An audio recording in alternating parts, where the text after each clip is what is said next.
Bismillahirrahmanirrahim. Assalamualaikum warahmatullahi wabarakatuh.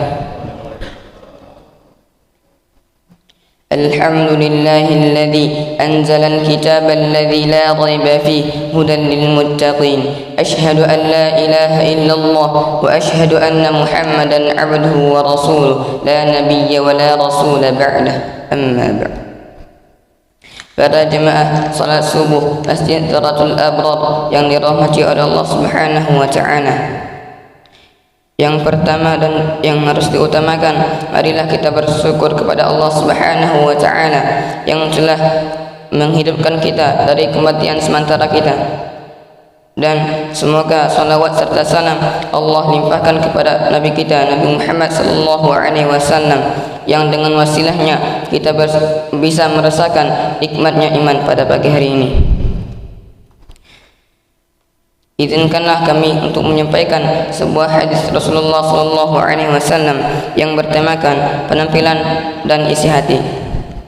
An Abi Hurairah radhiyallahu anhu qala Rasulullah sallallahu alaihi wasallam Inna Allah la yanzuru ila suwarikum wa amwanikum walakin yanzuru ila qulubikum wa a'malikum. Yang artinya dari Abu Hurairah radhiyallahu anhu, ia berkata Rasulullah sallallahu alaihi wasallam bersabda, sesungguhnya Allah tidak memandang kepada rupa kalian dan bukan pula pada harta kalian, akan tetapi yang melihat kepada hati dan amal kalian.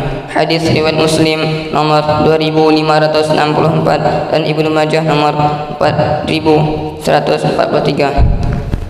Hikmah-hikmah yang dapat kita ambil dari hadis di atas adalah, yang pertama, hadis di atas mengisyaratkan bahwa Allah Subhanahu wa taala melihat manusia bukan pada hartanya, tidak pula melihat pada rupanya.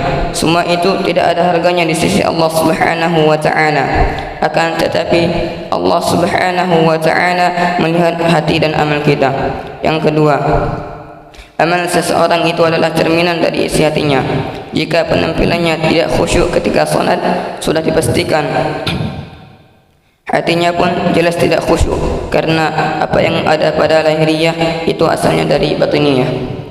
Abu Hurairah radhiyallahu anhu berkata, suatu hari Rasulullah sallallahu alaihi wasallam pernah melihat seseorang yang memainkan jenggotnya ketika salat. Melihat itu Rasulullah sallallahu alaihi wasallam bersabda, seandainya hatinya khusyuk, maka khusyuk pula anggota badannya. Hadis riwayat Tirmizi. Yang ketiga, Ibnu Rajab rahimahullah berkata, bisa jadi orang yang salat malam namun hanya mendapatkan bergadangnya saja atau tidak mendapatkan pahala. Ingatlah berapa banyak orang yang salat malam namun tidak dirahmati oleh Allah Subhanahu wa taala, sedangkan yang tidur justru dirahmati oleh Allah Subhanahu wa taala. Rahasianya adalah orang yang kedua memang lahirnya nampaknya tidur, namun hatinya ingat Allah Subhanahu wa taala. Adapun orang yang pertama memang lahirnya salat malam, namun sayangnya hatinya menyimpan maksiat. Yang keempat, begitu juga hakikat kekayaan bukanlah terletak pada sesuatu yang nampak di tangan berupa banyaknya harta, akan tetapi hakikat kekayaan adalah kaya hati, qanaah dan ridha dengan pembagian rezeki yang diterimanya dari Allah Subhanahu wa taala setelah berusaha mencari nafkah dengan usaha yang sewajarnya. Rasulullah sallallahu alaihi wasallam bersabda, hakikat kekayaan itu bukanlah pada harta, namun hakikat kekayaan adalah kekayaan jiwa, qanaah dan ridha. Hadis riwayat Bukhari. Ayat Al-Quran yang berkaitan dengan tema hadis. Yang pertama, Allah Subhanahu wa taala berfirman dalam Quran surah Ali Imran surah ketiga ayat ke-29 yang berbunyi, A'udzu billahi minasyaitonir rajim.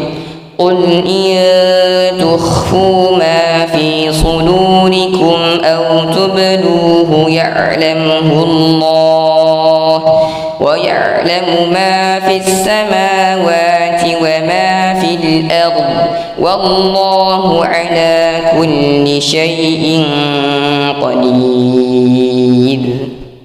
Yang artinya, Katakanlah, jika kamu sembunyikan apa yang ada dalam hatimu atau kamu nyatakan, Allah pasti mengetahuinya. Dia mengetahui apa yang ada di langit dan apa yang ada di bumi. Allah Maha Kuasa atas segala sesuatu. Yang kedua, Allah Subhanahu wa taala berfirman dalam Quran surah An-Nisa surah keempat ayat ke-125 yang berbunyi, A'udzu billahi minasyaitonir rajim. وَمَنْ أَحْسَنُ دِينًا مِّمَّنْ أَسْلَمَ وَجْهَهُ لِلَّهِ وَهُوَ مُحْسِنٌ وَاتَّبَعَ مِلَّةَ إِبْرَاهِيمَ حَنِيفًا, yang artinya, dan siapakah yang lebih baik agamanya daripada orang yang dengan ikhlas berserah diri kepada Allah sedang ia mengerjakan kebaikan dan mengikuti agama Ibrahim yang lurus. Yang ketiga, Allah Subhanahu wa taala berfirman dalam Quran surah Al-Bayyinah surah ke-98 ayat ke-5 yang berbunyi, A'udzu billahi minasyaitonir rajim. Wa ma umiru illa liya'budullaha mukhlishina lahud-din hunafa'a wa yuqimus salata wa yu'tuz zakata wa dzalika dinul qayyimah, yang artinya, padahal mereka hanya diperintahkan untuk menyembah Allah Subhanahu wa taala dan dengan ikhlas menaatinya semata-mata karena menjalankan agama, dan juga agar melaksanakan salat dan menunaikan zakat. Yang demikian itulah agama yang lurus dan benar. Sebelum kita akhiri pembacaan hadis pada pagi hari ini, alangkah baiknya kita bermunajat kepada Allah Subhanahu wa taala. A'udzu billahi minasyaitonir rajim. Bismillahirrahmanirrahim.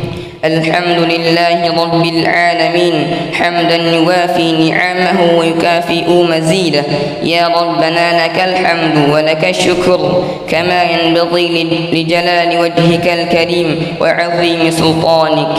Allahumma salli wa sallim ala sayidina Muhammad wa ala ali sayidina Muhammad. Ya Allah yang Maha Besar dan Maha Kuasa, kami mohon kepada Engkau ya Allah untuk para musyrif, orang tua asuh, donatur, pembina, pengurus yayasan, pengurus ponpes, dan umat muslim dan muslimat. Diampuni dosa-dosanya, dosa kecil, dosa besar, disengaja ataupun tidak disengaja. Diberi hidayah agar dapat melaksanakan semua perintah-Mu dan meninggalkan semua larangan-Mu. Diberi kesehatan agar bisa istiqomah dalam melaksanakan ibadah, baik yang wajib maupun yang sunnah. Diberi rezeki yang luas dan berkah agar mau berbagi kepada anak yatim, du'afa dan perjuangan Islam. Diberi kemampuan bisa bersabar jika menerima musibah dan pandai mensyukuri kenikmatan. Diberi keturunan yang qurrata a'yun, keturunan yang salih dan salihah.